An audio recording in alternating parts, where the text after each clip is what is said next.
Yo, what's up? What's up? It's the Hungry Millennial back again with another episode of Millennials Are. On this episode of Millennials Are, this next individual that I'd like to bring to the audience and introduce to the world. Um, and hopefully, after this podcast, you go and check out her book. It's going to be pretty awesome. So, I would like to introduce to you the driven, electrifying, and inspirational Miss Avis Coleman.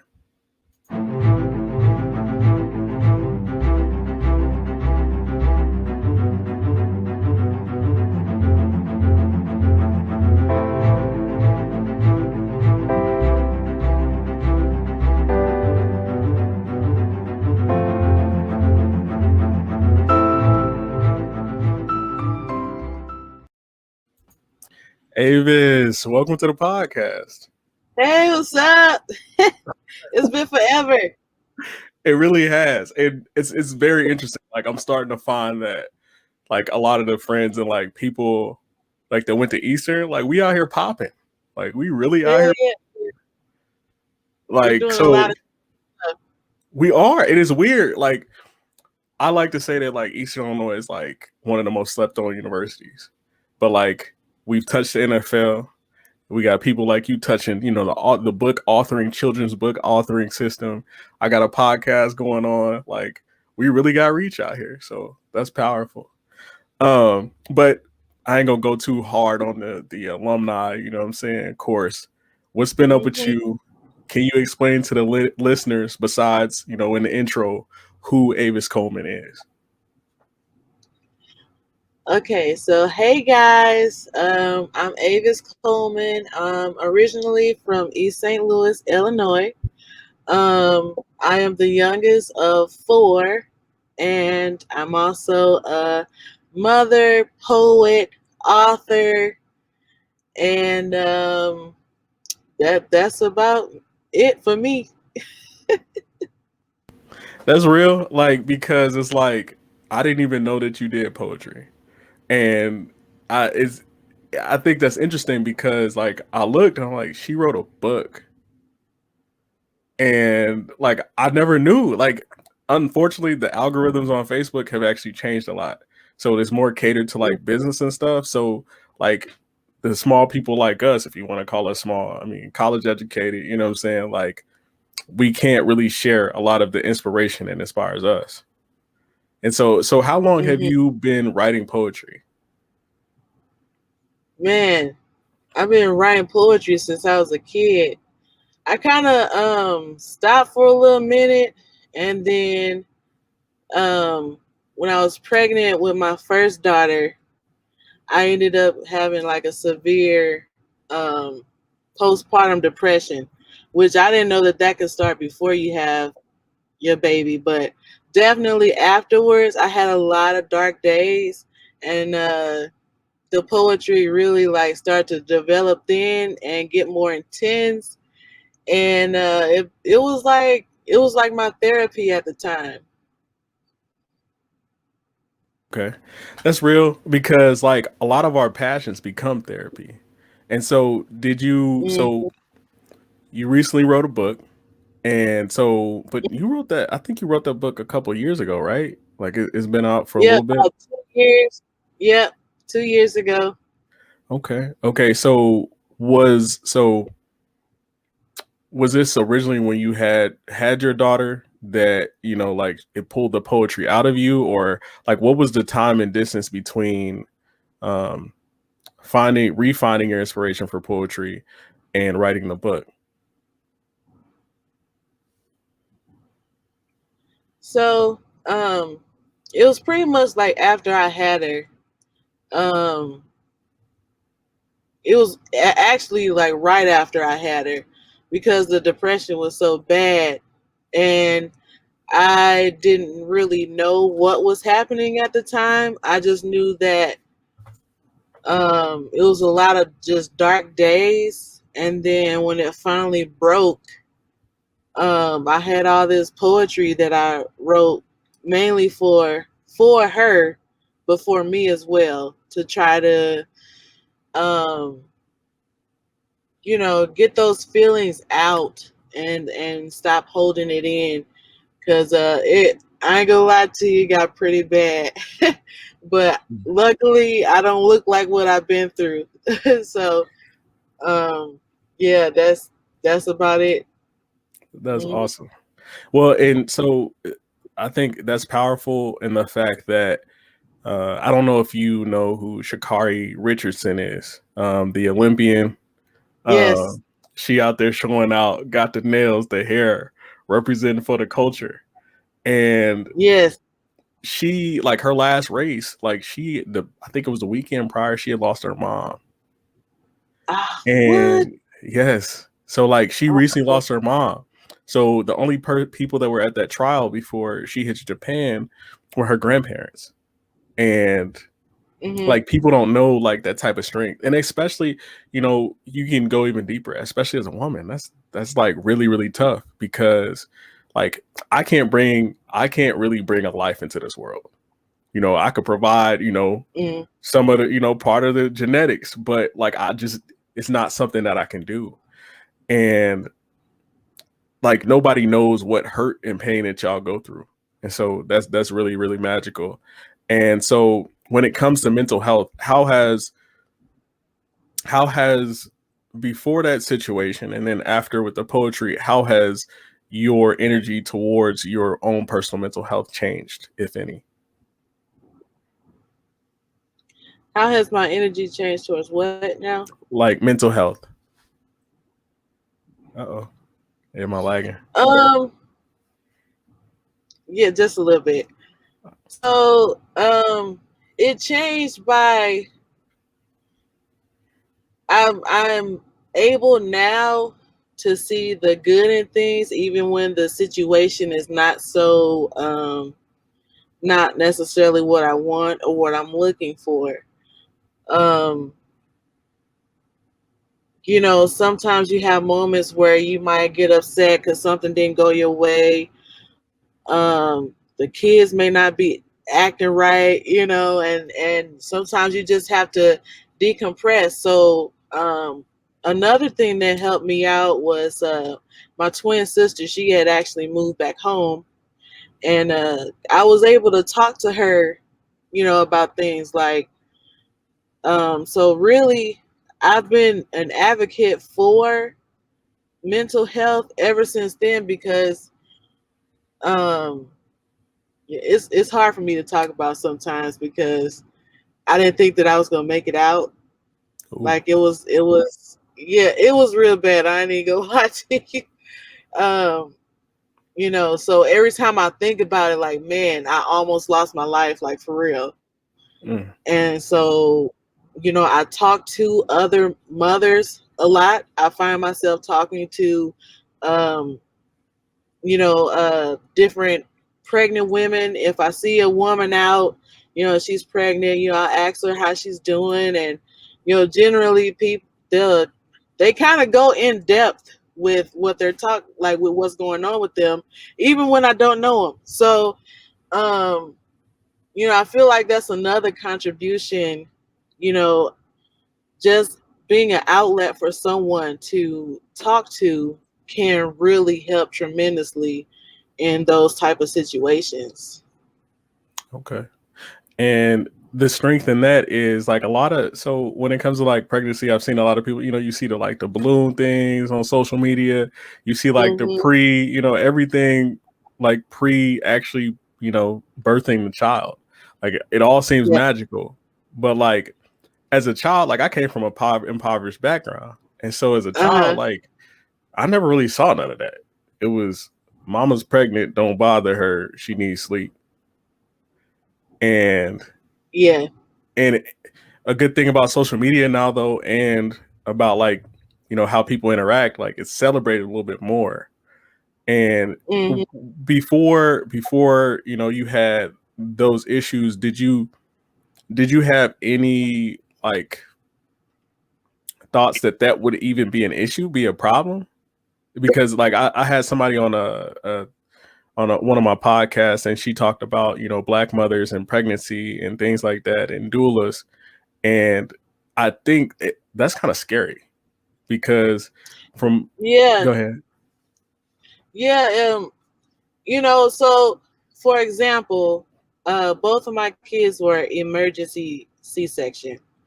And the first go around, I'm in there, I'm kind of out of it because they had me drugged up. Um, and the nurse proceeded to like hook up some liquid to my IV. So then my sister in turn ended up um hold on one second. My Oh, sister you good. ended up asking her like, yeah, what are you putting on her IV right now? And she read the bag and was like, oh, I'm not supposed to put this on here. I'm sorry. Hold on one second. I'll be right back. So I turned around like, was she just about to hook something up that wasn't supposed to be like given to me? And another thing that she did was, you know, she came in and was like, "Oh, your contractions, they're not real close together, and they're not as intense. So I'm gonna turn this pitocin up to make it more intense." And I'm telling her like, no, like it's intense, and I'm just breathing through it, but they're also getting close together. Oh no, because the monitor isn't showing. So everybody know that the old school way is like you sit there and you count the contractions and you time it. Like, so it was an eye-opening experience, and I could see how a lot of mothers can feel like they're not being heard by medical staff. And I was in a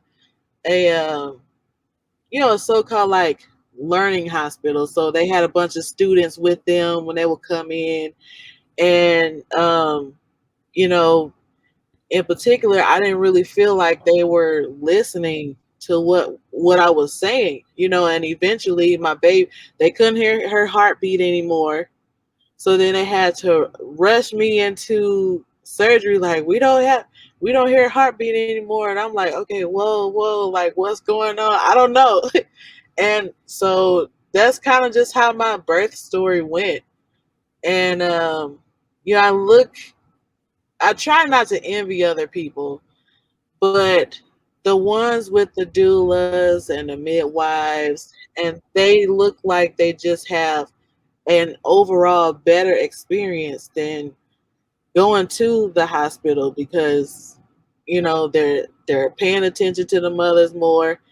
And actually, after that incident, my twin she decided to get her doula license.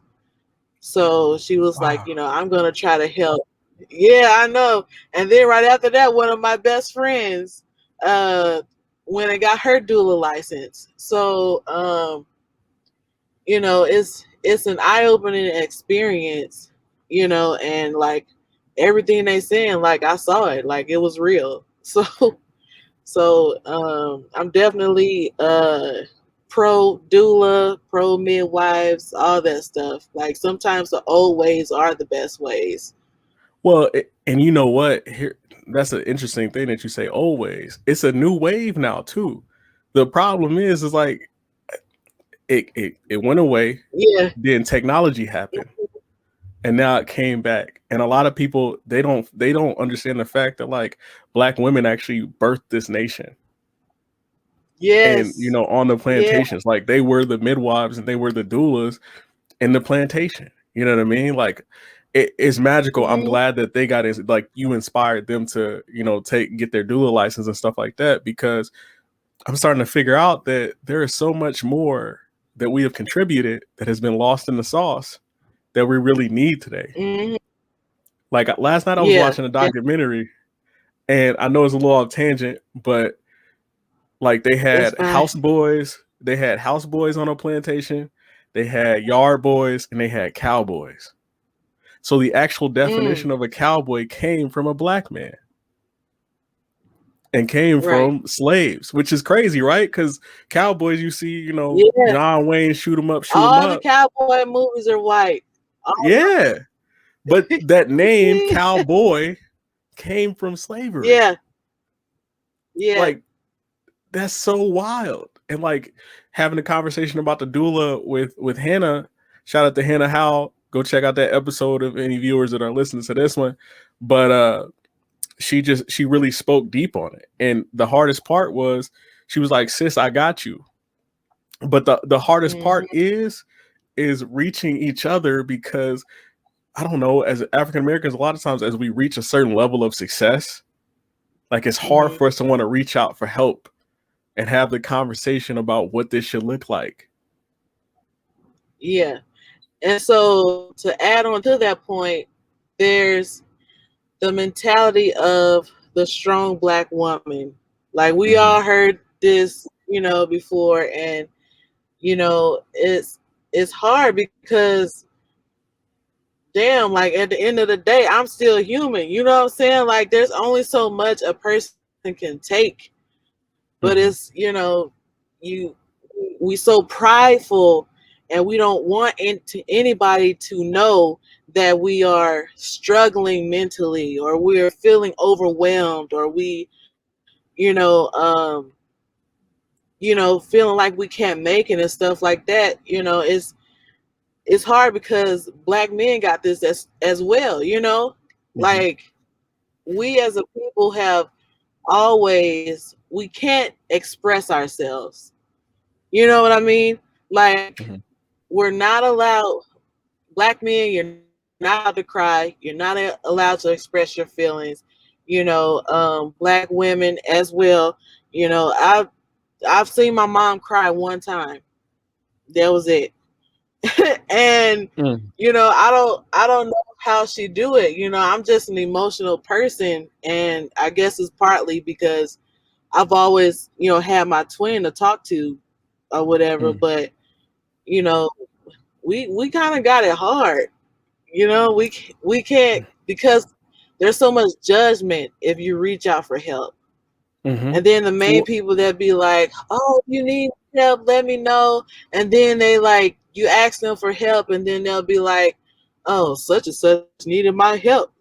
Like it's just a lot to do with that type of stuff. Well, and that gets deeper because, so I had a conversation with Dwayne, shout out to our mutual friend. And one day he told me, he was like, if I do for you, I do for you. If you do for me, you do for me.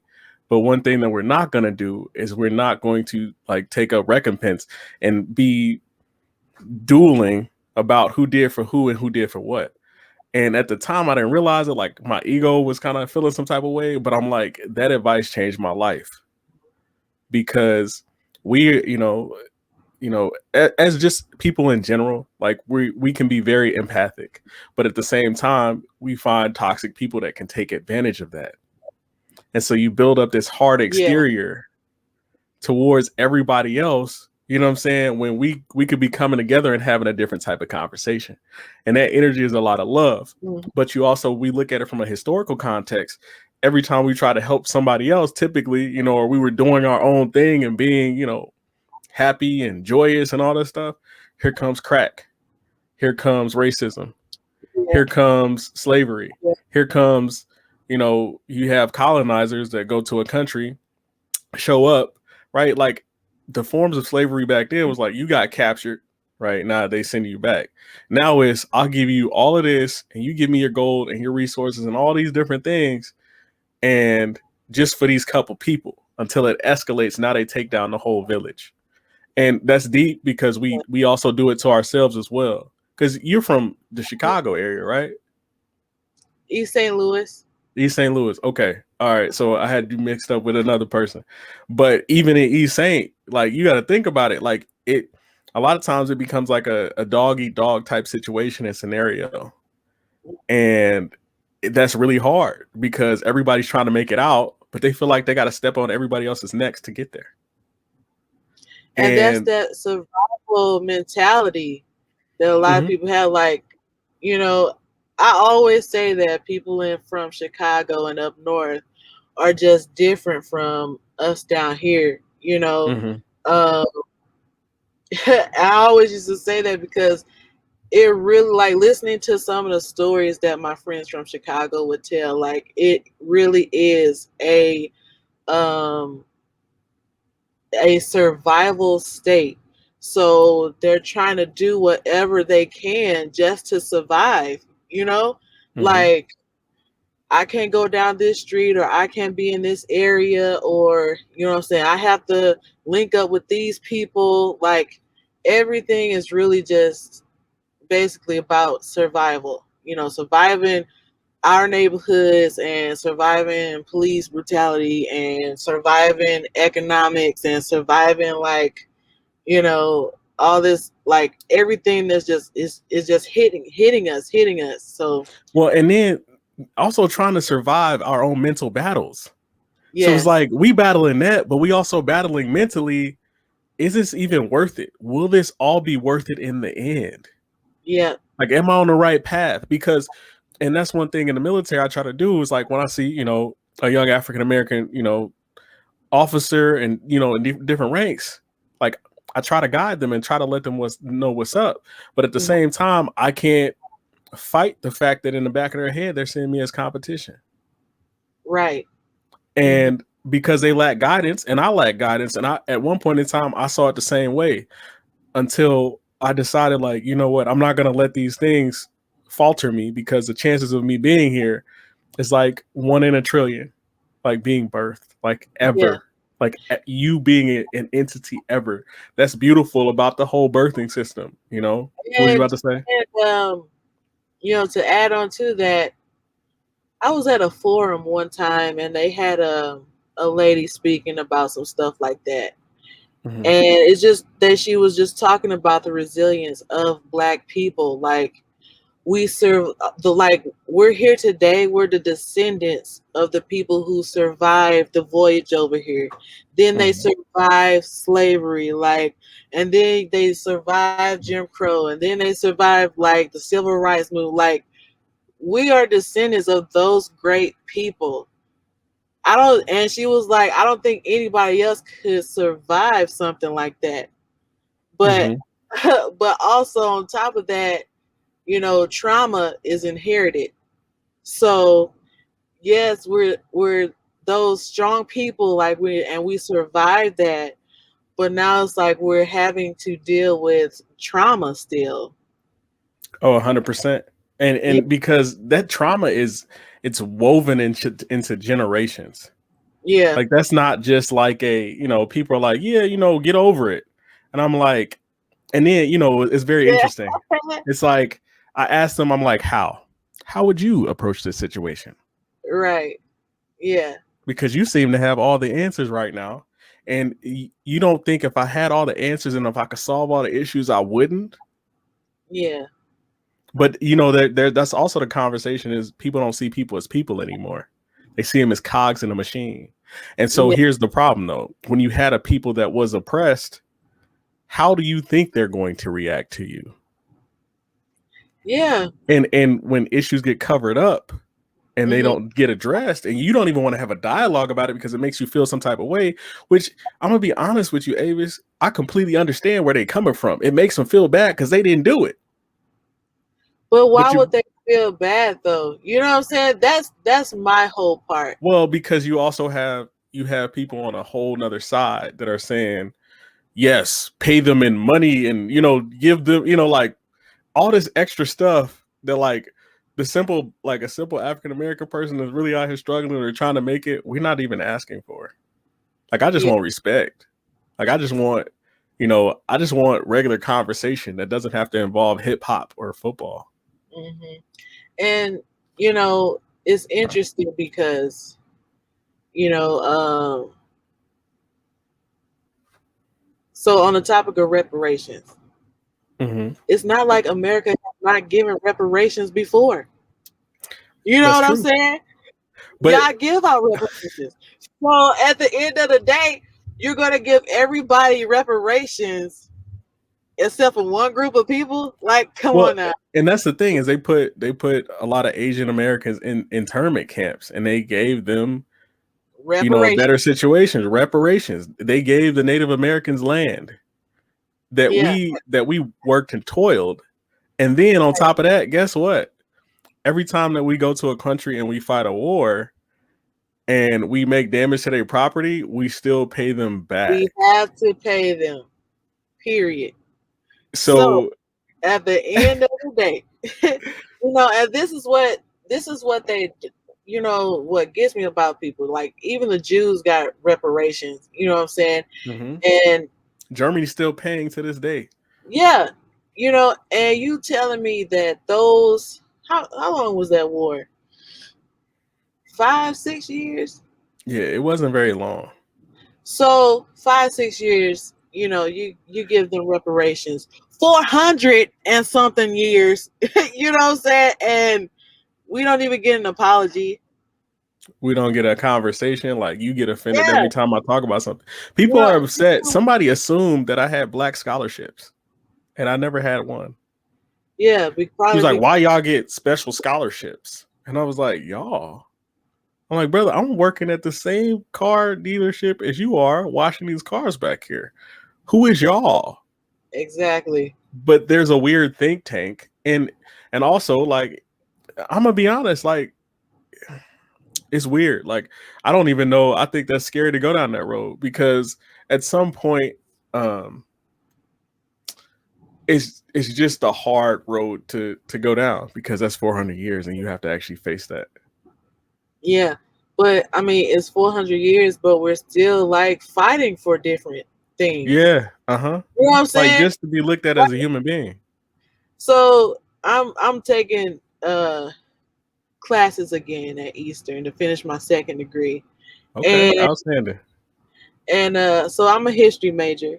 So like right now I'm reading, materials from the civil rights movements, and things like that. And I'm getting a little nervous because it seems like that history is repeating itself right now. Like like the stuff that we're talking about, and how conservative Christians and how they have to be a certain way, and a white backlash after Civil Rights Act was passed and Voting Rights Act was passed. Like, and now we're having to pass more legislation for voting rights. Like, this is like mind blowing that we still have to go through, like these legal steps. It's exhausting to think about sometimes. Like, dang, when can we ever just be? It really is. When you talk about just being, so like, I'll pull up and like, I just want to deliver my packages with FedEx. I just want to show up, deliver my packages, but I have a route that's in the country. Call the police on you, did it? What'd you say? I said, Lord, they didn't call the police on you, did they? No, but like, a lot of times the way they approach me or approach the vehicle, like, I literally don't talk. Because I also know a lot of times, like, people find me intimidating because I'm well spoken. I'm fairly muscular, and you got muscles. And you know what I'm saying? And I'm like, so I have to be, and intellect scares them even more, because they have those things like, you shouldn't teach a slave to read. Like, I was reading Prophet of Freedom by Frederick Douglass. And he talked about when he turned like 12 or 13, she thought it was cool teaching him to read because he could read books, be a little entertained and go back to work. But he eventually started saying no. He had read so much, and he had started his abolitionist writings at that time too. And so the family that he was with, they actually resold him and shipped him on up the river, basically. And it's just very interesting. It's like, I also have to watch myself as well, how I conduct myself and who I spend time with. I'm very reserved and I'm very quiet. Like, emotionally, I'm an introvert, because I don't know how people are taking me. And they don't understand that I want everybody to succeed, because I know everybody can eat out here. The problem is even that knowledge that we have in the black community and how we kind of go at each other back and forth. That's the real. We're also in an even bigger ocean full of people that think that same way. And I think Avis, I think that's the disconnect of like why people like when we say we just want to be treated fair and like we have been grazed over. I think that's why they feel some type of way, because here's the other thing. There's a lot of people who used to have the advantage don't have the advantage anymore via Yeah. social media. So a Hmm. lot of people they don't feel like they owe anything because they're in poverty too. So it's really not just a race thing, it's a people thing now.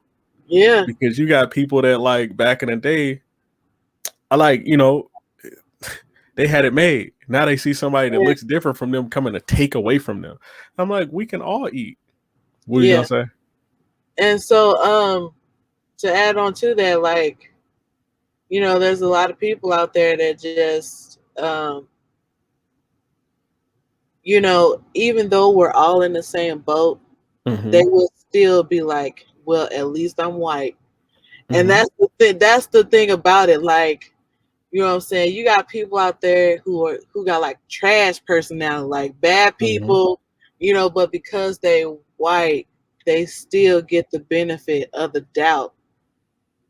And it's like, dang, I have a lot of nephews and they Mm-hmm. got beautiful dark skin, Mm-hmm. nice and smooth and clear, you know, but I I have to have those conversations with them, like, yo, you can't, you have to be aware of your surroundings, Mm-hmm. everybody is not just going to like you just because you cool. Like, I think they like the coolest kids in the world, Mm-hmm. um, straight A students, Mm. but at the That end of the puts a day, target on them too. yeah, yeah. And prime example is of was it the Harvard professor who was like trying to get into his own house. He locked himself out the house.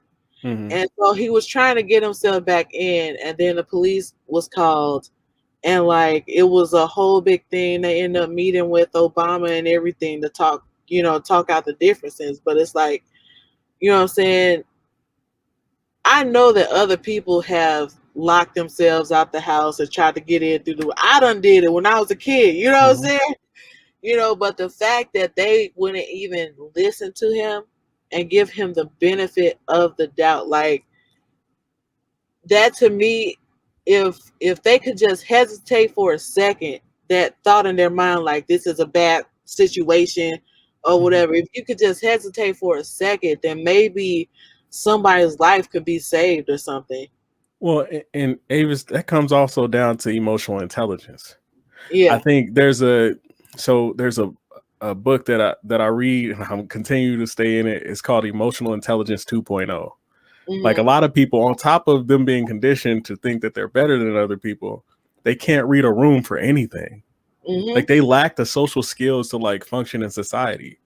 Like it's very strange. Like I could be sitting there and somebody will start talking to me about some stuff that they know is not like on point, especially for Mhm. the setting or the situation. And unfortunately, that don't even get tied to a race thing. You know what I mean? Like it's Right. a lot of it is weird. It's like a people thing. It's like people just don't they stopped peopling a long time ago. Yeah, they don't Um, get better.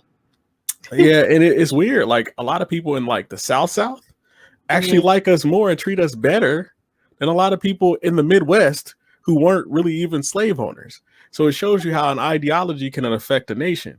Also, people don't realize that the birth of a nation was what I think it came out in the 50s, but it was, or maybe even a little earlier than that, but it was shown in the White House. That's how deep racism is. Yeah. They showed white people in blackface eating watermelon, eating chicken with their feet on the White House desk, Yeah. like dressed as black people, and then stealing a white woman. And then now you open up a whole nother socioeconomic issue. Mhm. You know what I'm saying? And so that's why, I've got to the point, Avis, where like I'm very stoic with a lot of people. Mhm. And here's reality. We have to call a spade a spade. Yeah. Like DMX, before he passed, he was like, you got to know a snake gonna bite you. Mhm.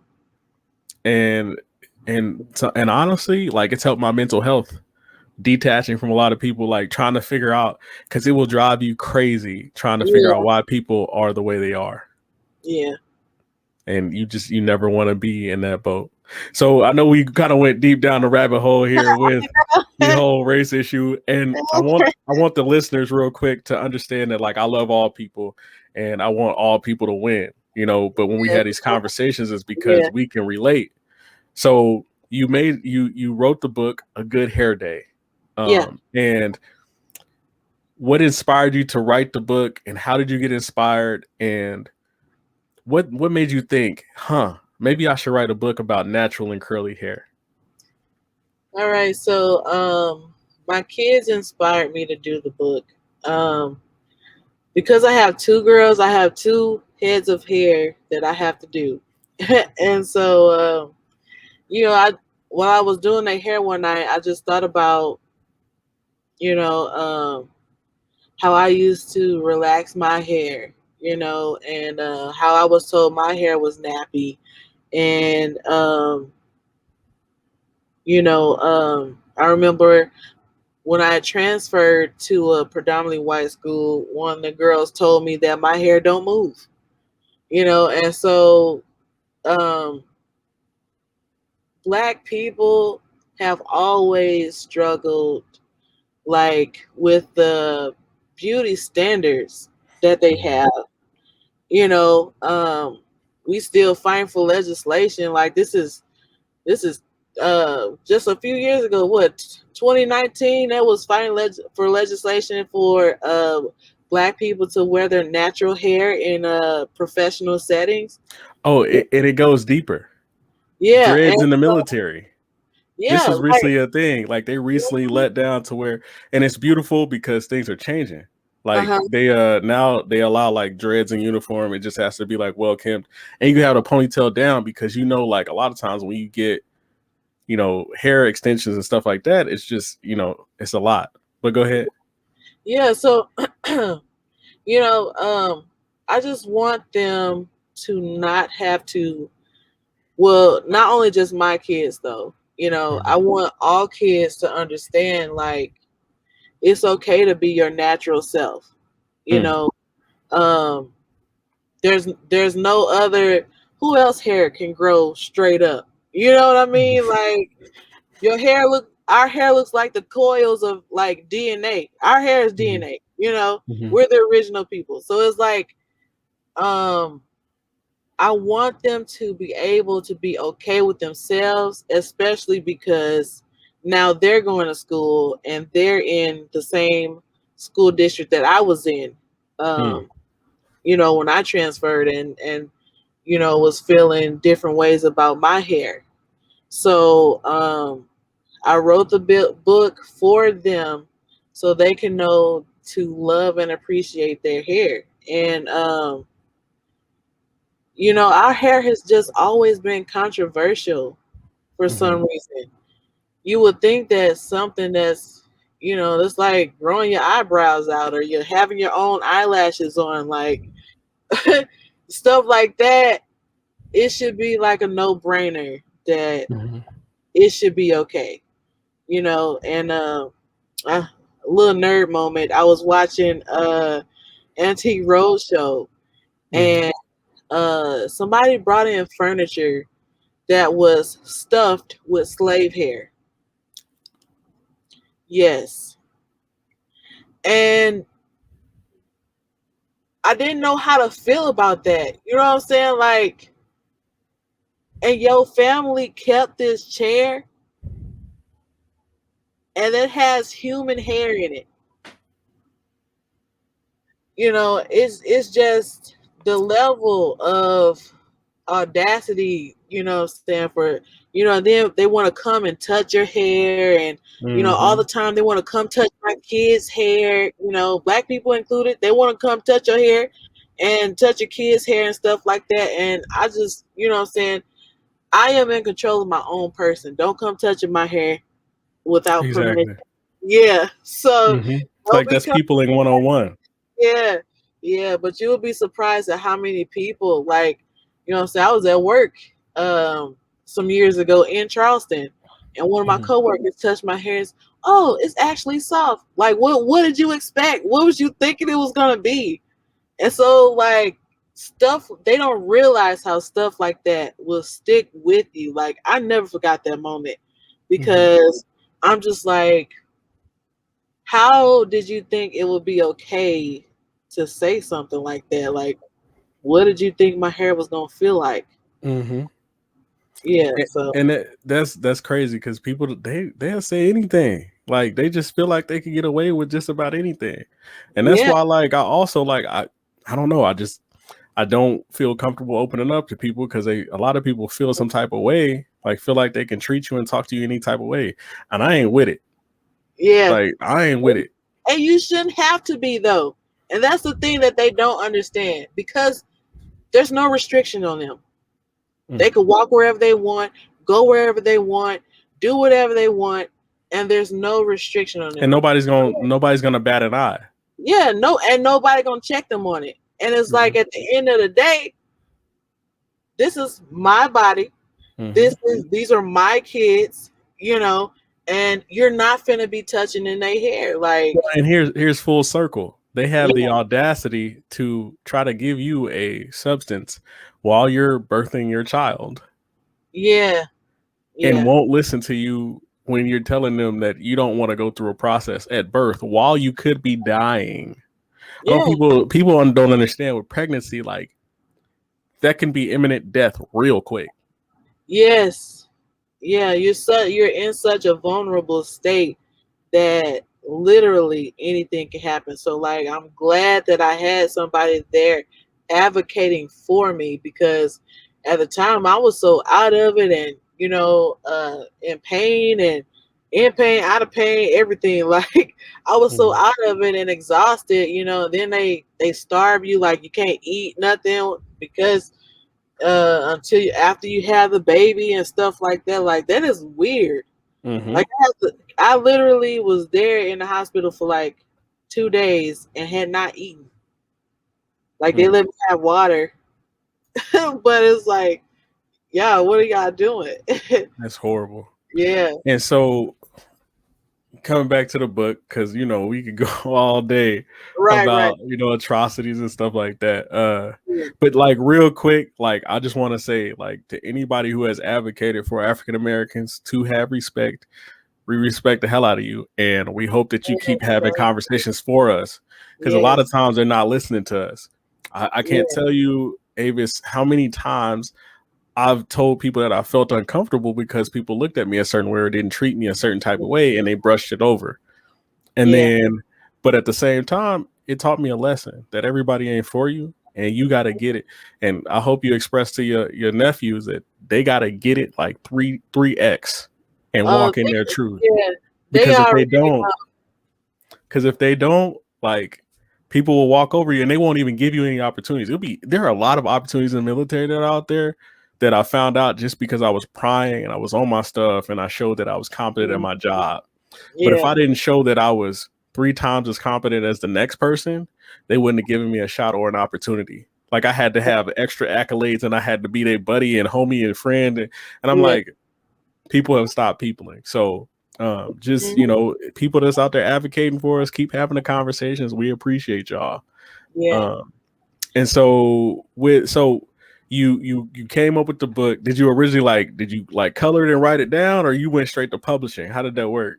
Man, I just wrote it down first. Mhm. It's in a poetry form. Okay. And so, you I got know, my copy on the way, by the way. I'll make sure hey, that what I'm saying. I look out for all my guests. So I had to right, order it for my daughter. I was like, okay, this thing pretty popping. So I gotta. yeah, It was supposed to come in yesterday, but I think it's gonna be here about 10 p.m. tonight. So me and my yeah, daughter will be looking over that soon. So that's what's anyway. up. And I love all the support that I've been getting for it.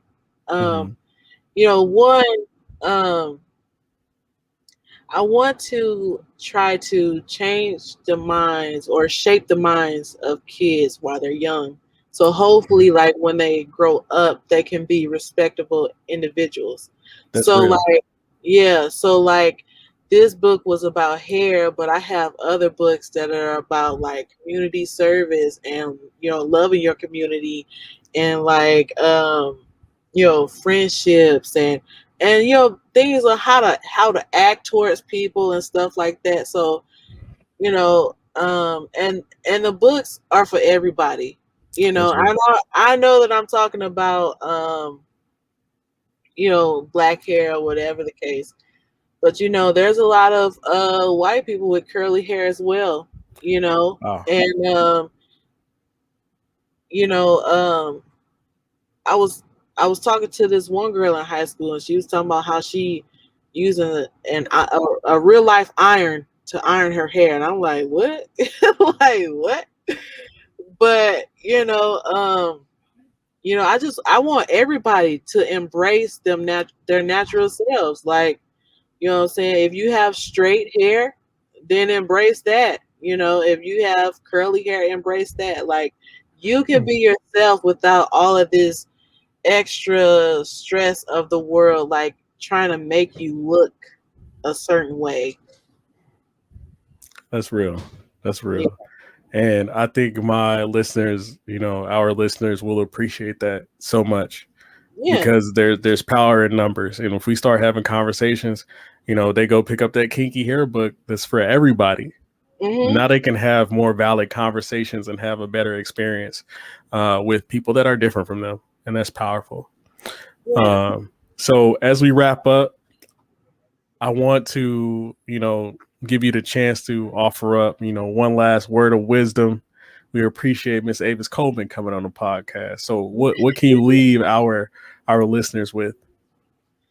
Ooh, do I have some poetry I can Oh, read? what you got? You got a couple lines with what you Let me got? check out my phone real quick. Okay, all right. All right, hold on. Let me see. Hmm.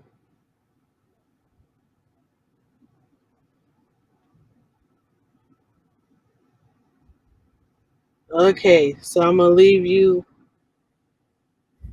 with this. Okay. Okay. What would you do if you found out that all lives matter didn't include you? You would protect a non existent blue life rather than a real, tangible black one. The ultimate betrayal. I believed in you, America. I pledged allegiance to you, America.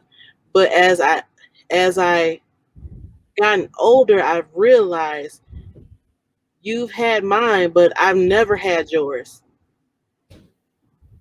You have never kept your promises. The anthem I loved hates me and my people. The myth of America is the same as Santa. I'll never forget that moment I realized you were not real. Holding a facade that America doesn't lie ain't never wrong, but the pressure has exposed you. Mm. The real you, the that only a minority knows, likes to put on shows, and regrettably so, I played the part. But my eyes are open now. I won't let you hurt me now. The beautiful parts you don't even care about is a treasure right in front of you. Capitalism is not more important than per capita. And I think that you need to learn that. Mm. That's real. That's powerful. That's gonna strike some chords with some people, and some people gonna get offended. But like at the bottom line, like it's important that people tell their truth, and that's your truth. And Yeah. so I appreciate you coming on the podcast. Um, Thank you for having me. keep doing what you're doing. I'm proud of you, sister. Ladies and Thanks. gentlemen, Avis Coleman.